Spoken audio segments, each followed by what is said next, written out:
aí pessoal do YouTube, Fox Walkber na área. The Walking Dead finalmente voltou, episódio 1 da 7ª temporada. E nesse vídeo vamos analisar este episódio, que eu não vou falar ainda o que eu achei, vou falar isso no final do vídeo. Vamos começar por partes, em pedacinhos, vamos destruir completamente o episódio e ir pegando os fragmentos e tal, né?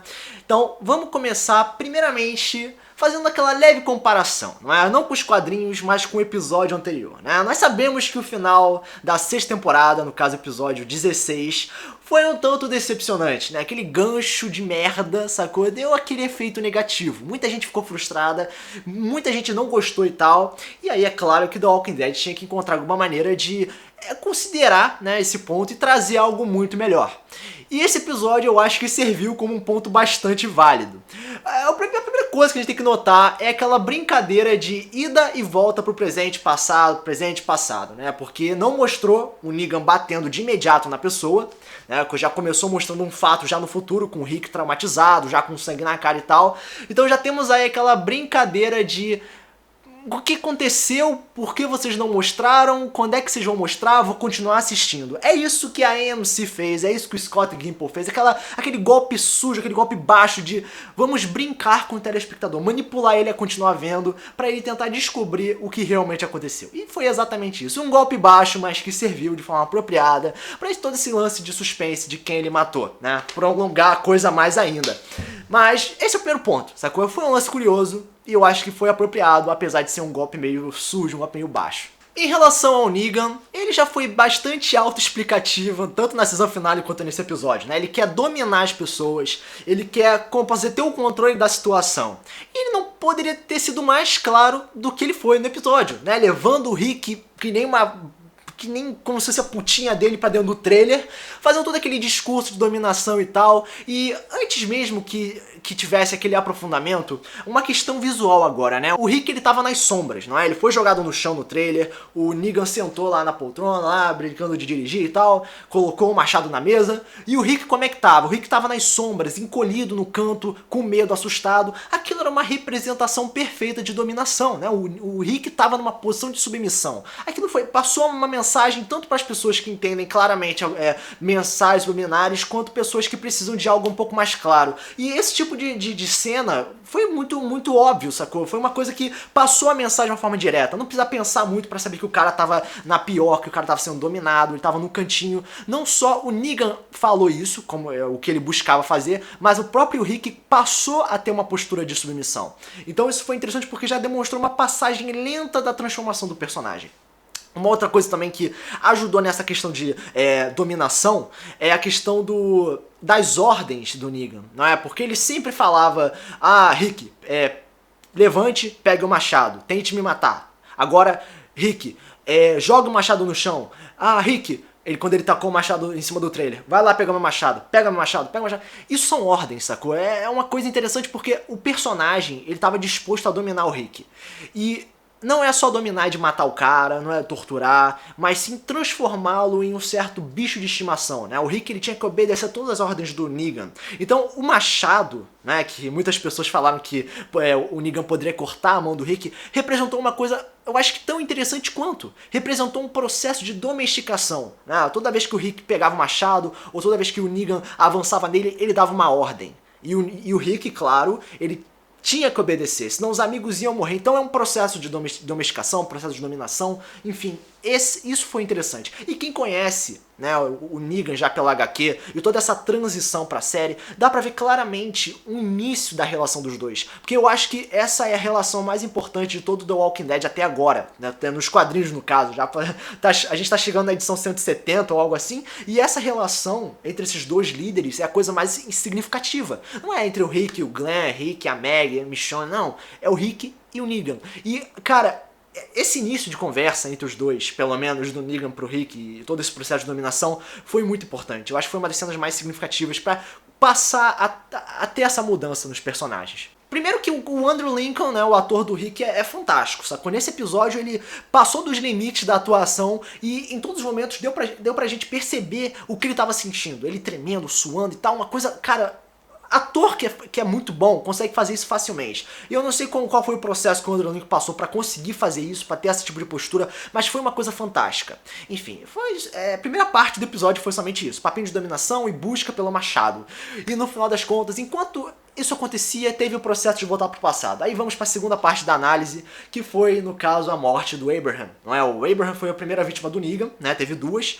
E, assim, eu não vou me aprofundar muito em relação a isso, eu acho que eu vou falar sobre isso no meu próximo vídeo, a questão da morte do Abraham, mas de forma geral eu achei bonitinho, né, a morte dele, não foi uma coisa muito focada não foi uma coisa muito focada pela câmera, deu pra ver que a câmera não focou tanto na desfiguração da cabeça dele, isso aí infelizmente foi um ponto negativo do episódio, mas o suspense foi claro, deu pra ver um medo nas pessoas, isso foi bastante, foi uma passagem muito clara, então a atuação de cada um também transformou, como posso dizer, passou uma qualidade positiva pra esse momento do episódio. E aí, o que aconteceu? O Negan provocou a Rosita e tivemos aquele momento clichê, o Daryl heróico, não é? Ele levantando e dando um soco no Negan, não é? O Daryl, o personagem que recebe cenas de ação, exagerada e tal.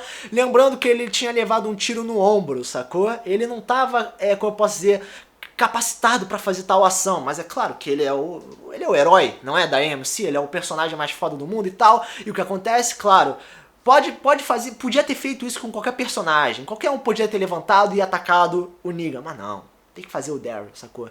Não é só pela questão do... Claro que o Daryl tinha criado uma relação com a Rosita e provocou raiva nele, e ele teve o processo de se levantar e atacar o Negan, mas ele tinha levado uma bala no braço, sacou? Isso já quebra todo esse conceito de normalidade, foi aquela questão de padrãozinho novamente, foi meio tosco, completamente tosco, mas felizmente tivemos o resultado, né? Qual foi o resultado? A morte do Glenn. Foi um tanto, como posso dizer, foi uma surpresa, não é? Quer dizer, não que as pessoas não suspeitavam disso, mas o momento que o Negan decidiu atacar o Glenn não foi avisado, ele simplesmente virou e deu uma porrada no Glenn sem avisar, foi uma coisa, como eu posso dizer, muito, muito chamativa mesmo. E agora, em relação à morte do Glenn, mesmo sendo algo esperado, foi uma coisa muito mais interessante, porque uma coisa é tu ler nos quadrinhos, né? Tu sente uma coisa, tu sente um certo choque, uma certa sensação de surpresa, você pode até ficar incomodado pela violência gráfica, mas quando é passado pra série, cara, aquilo se torna algo muito mais forte. E é claro que, tipo, eu tô acostumado com filme de terror, é uma coisa muito clara, é uma coisa muito, como eu posso dizer, fácil pra mim aguentar essas coisas, mas eu tô recebendo zilhões de mensagens no Messenger de pessoas falando, tô traumatizado, eu estou enjoado e tal, enfim. Eu acho que serviu como uma passagem interessante. Tivemos a questão do olho quase saindo, eu queria que tivesse saído, mas não saiu aquela porra. Também não teve a mandíbula quebrada, mas felizmente tivemos o foco na cabeça do... Quer dizer, cabeça. Tivemos o foco na cabeça destruída do Glenn, né? O corpo dele tendo espasmos e tal. Foi algo interessante, durou 3 segundos, mas pelo menos foi melhor que o foco na destruição do Abraham, né? Porque do Abraham deram um foda-se pra ele, né? Um personagem completamente desperdiçado, só foi salvo pra esse momento.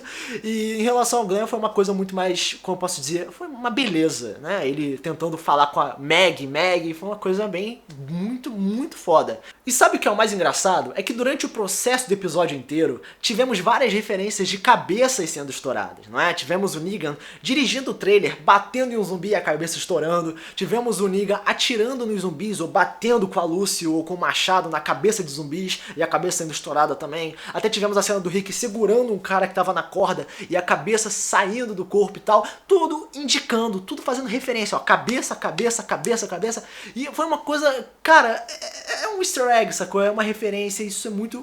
Eu gosto de referências, então já ganhou pontos adicionais em relação a isso.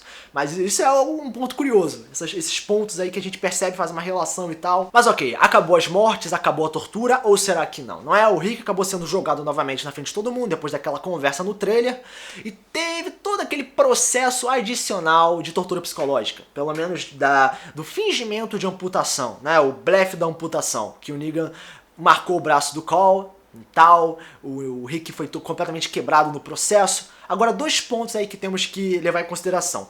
O primeiro deles é a postura do Cole. Todo mundo chorando, todo mundo em pânico, todo mundo tremendo, sem capaz, tipo, sem aquela capacidade de demonstrar qualquer tipo de agressividade.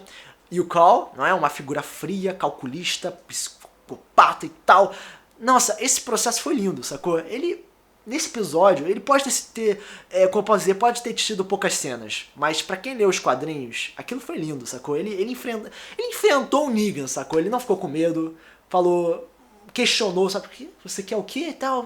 Ele conversou normal com o cara. Foi o único personagem que ficou à altura do Negan. Então, cara, pro personagem isso é fantástico. Isso já demonstra que possivelmente teremos um foco nessa relação dos dois, que é muito importante nessa temporada, pelo menos nos quadrinhos foi um processo muito significativo, então com sorte teremos isso na série. E o segundo ponto foi em relação ao blefe, né? Foi a quebra da postura do Rick, né? O Rick chorando, o Rick implorando. Então, o Rick ele sempre foi uma pessoa que tentava manter a postura de manda-chuva, de líder, até o Negan mencionou isso várias vezes, mas ver o Rick naquela posição de inferioridade trouxe um novo ar pro The Walking Dead, né? Um novo dia, né? Um dia que o Rick não é o líder, que o Rick é simplesmente uma putinha do Negan. Então foi simplesmente fantástico a atuação do Andrew Lincoln, como eu mencionei anteriormente, então foi perfeito esse processo. E agora, como última parte da análise do episódio, tivemos a saída dos salvadores, né? Todo mundo saindo do local em slow motion,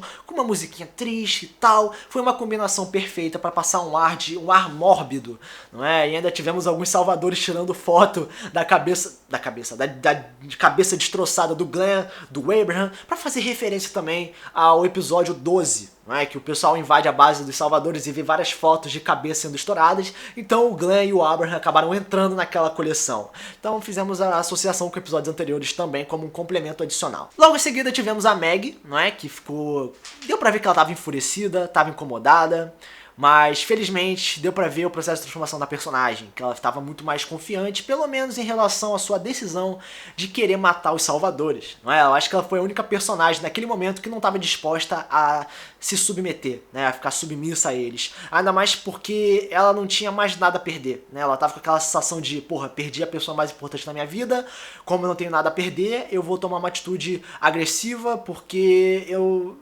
não tenho mais medo deles, vou querer matar eles, matar o meu marido e tal. E, cara, isso tem tudo a ver com a personagem dos quadrinhos. Ela mudou da season finale pra esse, mudou completamente. Então, cara, é sério, eu tô louco pra ver a Meg sendo a líder da colônia Hilltop, fazendo mil maravilhas pra matar o pessoal, mas a atuação da Meg, a sua postura, suas decisões, as suas frases foram perfeitas para passar essa transição dos quadrinhos pra série, pelo menos em relação a essa personagem. E agora falando de um momento um pouco bonito, né, eu acho que foi uma das últimas cenas do episódio, foi em relação ao Rick se aproximando da Meg, falando que o Glenn era da família, não é? Que o grupo pertencia à família e tal, aquilo tudo era uma família.